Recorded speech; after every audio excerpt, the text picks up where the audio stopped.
भेटला होता मला. त्यानं मला माझं स्केच दिलं आणि म्हणाला, ह्या घरची मोठी नात तूच आहेस.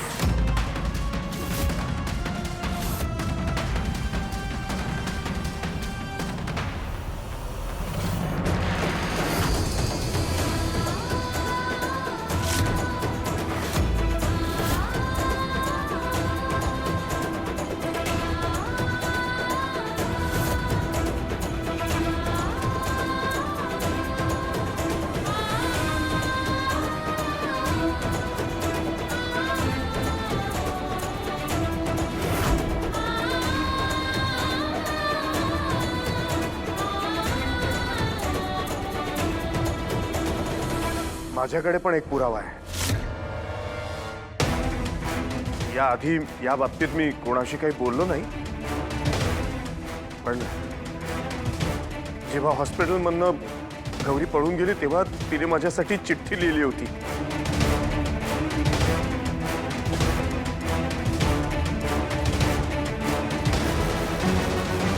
जी सुदैवानं माझ्याच हातात पडली.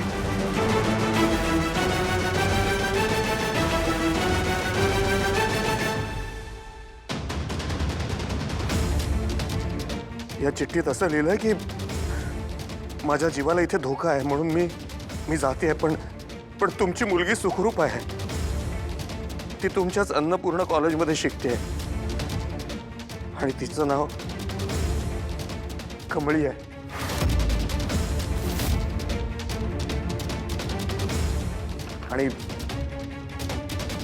आणि सोबत हा फोटो सुद्धा होता.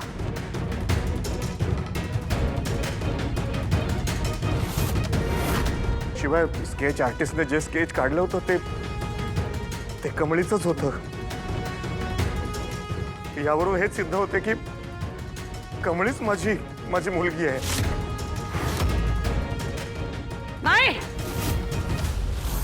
हा ठोस पुरावा नाहीये.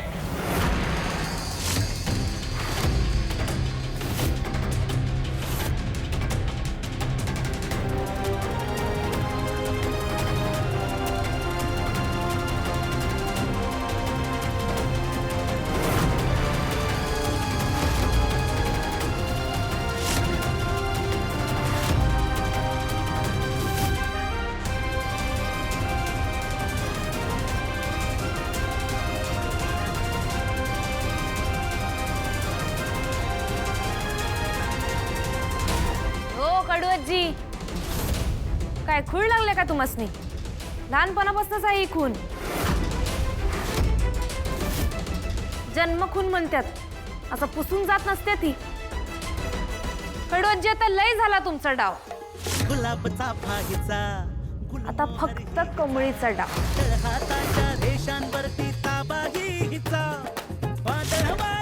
कमळीचा डाव म्हणजे वाईटावर घाव.